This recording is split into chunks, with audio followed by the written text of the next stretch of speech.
Mike here on Kenny Homestead, and today we're going to talk about where you can get an AC generator completely for free. We're going to do this as part of a series of videos where we'll start with just taking the parts, and hopefully by the end of the series we'll have a small working wind turbine which should be capable of generating up to 50 volts AC. So as you can see here on the workbench in front of me, I have a disassembled microwave. We're going to quickly run through those parts and we'll get a close-up then on the actual AC generator and the modifications you'll need to make to it to convert it into a wind turbine. So to start off, as you can see, I have a microwave here disassembled. The major components of the microwave, as you can see, you've got the body of the microwave, the cooling fan which we all hear running whenever we switch the microwave on, a transformer which switches it up from your 220 volts up to the power requirements for this guy here, which is called the magnetron. This is what actually emits the microwaves and cooks your food for you. A couple of smaller components which are handy to hang on to, little micro switches that come in the front, which would have gone here, some handy little light bulbs, things like that. This is the one part that you need to be careful of when you're disassembling the microwave. This is the high voltage capacitor. Now, if I hold this up close to the camera, I hope you can see the writing on it there. 2100 volts AC.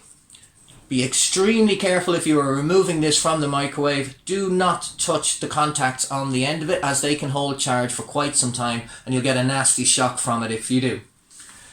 Okay, so without further ado, let's get close up.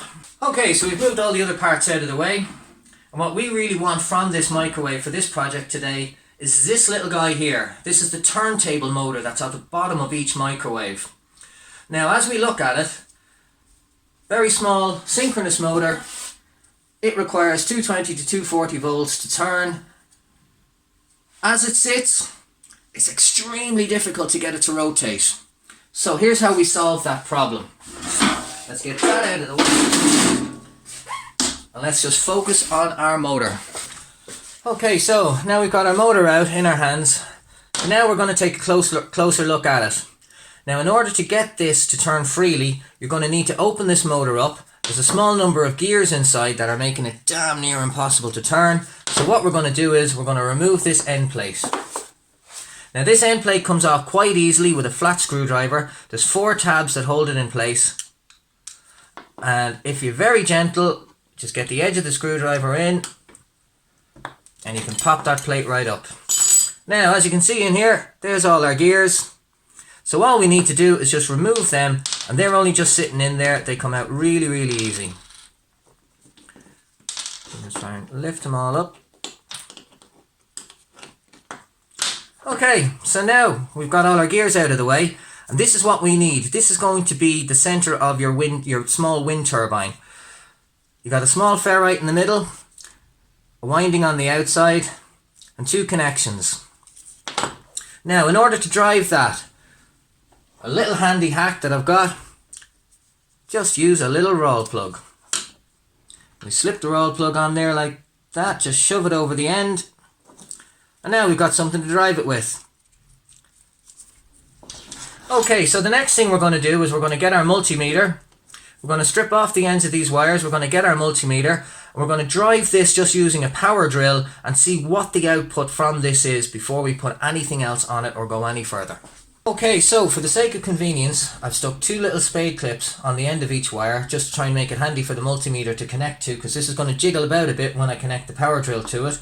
I've also just put a different roll plug onto the center because the blue one that I put on first had actually split and will probably come off as I put the drill on it. So let's connect our multimeter into the terminals, and we'll stick our drill on then and see what readings we get. Now the multimeter is set on the 200 volts AC scale, so whatever reading it gives you is going to be in AC, and hopefully will be a decent reading. Okay, here we go. So on low speed on the drill, oh, it's not really tightened, hang on. Slipping a little bit, there we go.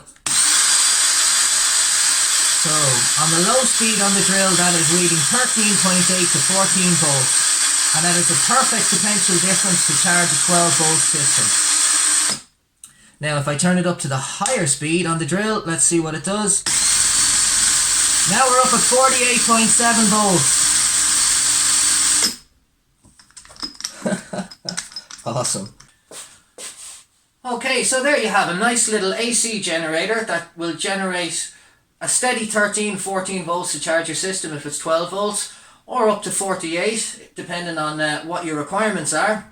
Either way, nice little generator completely for free, and all you've got to do is go down to your recycling centre and get some old microwaves. And as I said, do take care when taking those microwaves apart around the capacitor. Now in the rest of this series, we are going to turn this into a small wind turbine using one of these, which is a squirrel cage fan from a car's interior fan, a blower motor, some people call it. And some wheels off some old inline skates, a bit of a wooden frame and a few nuts and bolts. So please do stay tuned to catch the rest of this video series. Thanks for watching. Don't forget to like, subscribe, and please share our videos to help and inspire other people to show them just how easy it is to make their own stuff. Thank you very much everybody. Catch you in the next one.